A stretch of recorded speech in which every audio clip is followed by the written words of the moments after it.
Let's go on to the UFC. UFC returns to pay-per-view this week with UFC 240 in Edmonton, Alberta, Canada.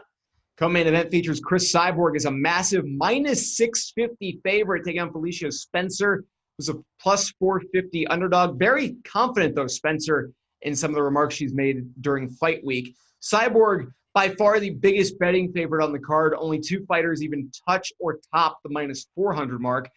Any reason to doubt Cyborg gets back into the win column here? No, I think the odds are strong enough to where I wouldn't really want to mess with either side of it. Anyone named Cyborg is probably going to be a favorite by default anyway. I guess plus 450 is favorable if Spencer can catch lightning in a bottle here, but I generally trust the odds makers when the odds are this long, so I'll take the robot.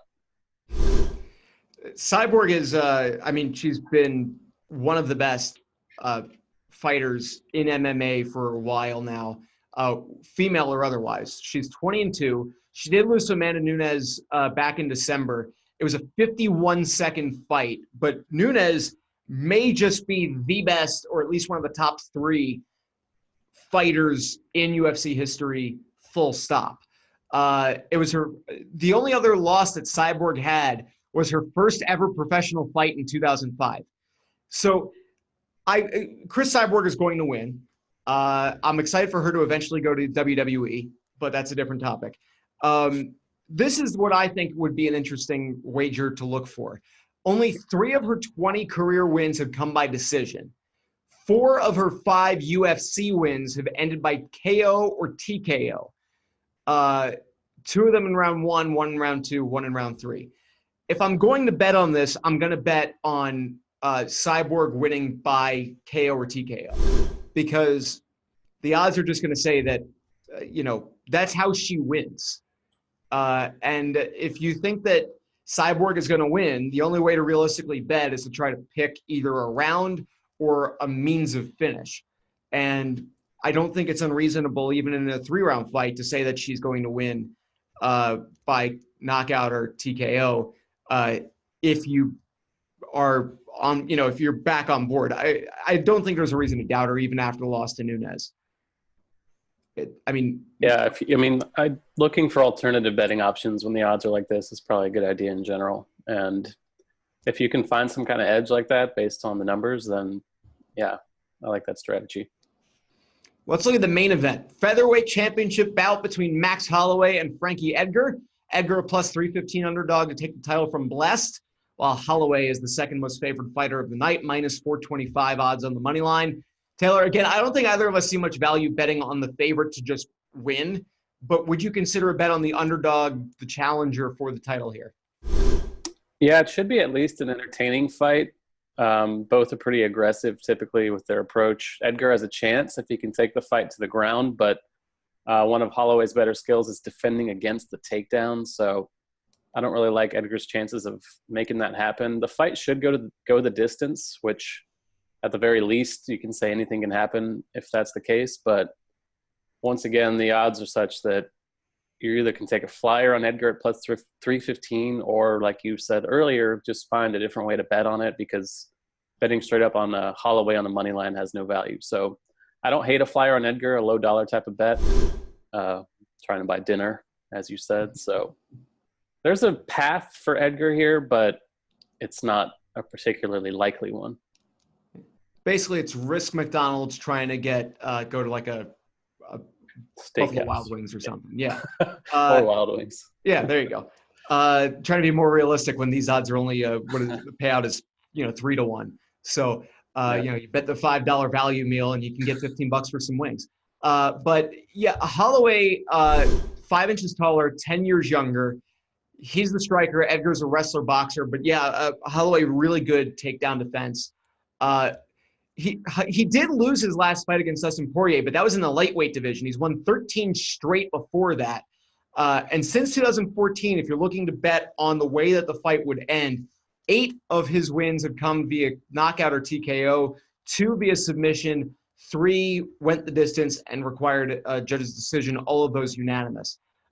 Edgar, meanwhile, his UFC career started in 2007, so 12 years ago. He's only 3-2 since 2016. He beat Cub Swandon He beat Yair Rodriguez, and he beat Jeremy Stevens, and then he lost to Brian Ortega and Jose Aldo. I mean, Holloway, I would think, is going to retain. His last time out was in a different weight class. He was trying to become a champ and win his second belt. He's I don't honestly know what direction I would go as far as picking a finish, though, if I'm doing that. Because if you're looking at track record, Holloway is more likely, based on his last 13 wins, to finish and to end the fight with a KO or TKO. But it's 8-5, 2 via submission, 3 via decision, and then 8, finishes, knockout, TKO. So I don't know that there is an option on that. That's the thing for me is I don't know that this is going to go the distance. Edgar's older, I think. But with a 5-round fight, it's risky to just try to pick a round. That's the other thing too. Yeah.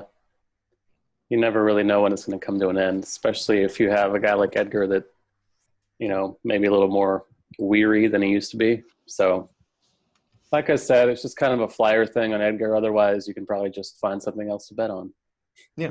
Or do yourself a favor and go on to Twitter and find Mini Blessed, Max Holloway's son, dancing during fight week, because I am hoping at some point that with this ESPN partnership that we get the children of UFC, because if you've ever seen Cowboy Cerrone's kid or Baby Blessed, they're beyond adorable. So I would bet on the Cyborg fight ending in a finish, in a knockout or TKO.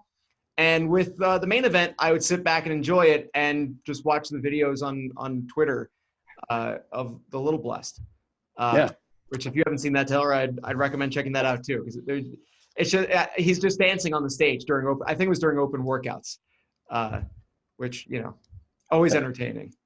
Just looking uncertain back at his big Blessed. He's bashful. Oh, here he goes.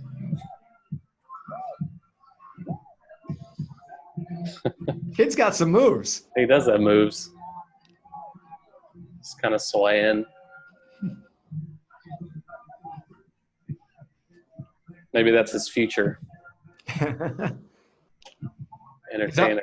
He's already his dad's hype man. Yeah. It's crazy how much they look alike. Nice. Yeah, that's probably the best thing to watch rather than betting on the actual fight. Just enjoy that instead. Totally. I hope you enjoyed that segment from the Odds On Favorites podcast. If you did, there's plenty more where that came from. Click on the link on your screen now to be taken to the complete podcast from this week, or check out the channel to find the other individual segments. Make sure to like, share, and subscribe to the Odds On Favorites YouTube channel for plenty more sports and sports betting picks, tips, and how-to guides.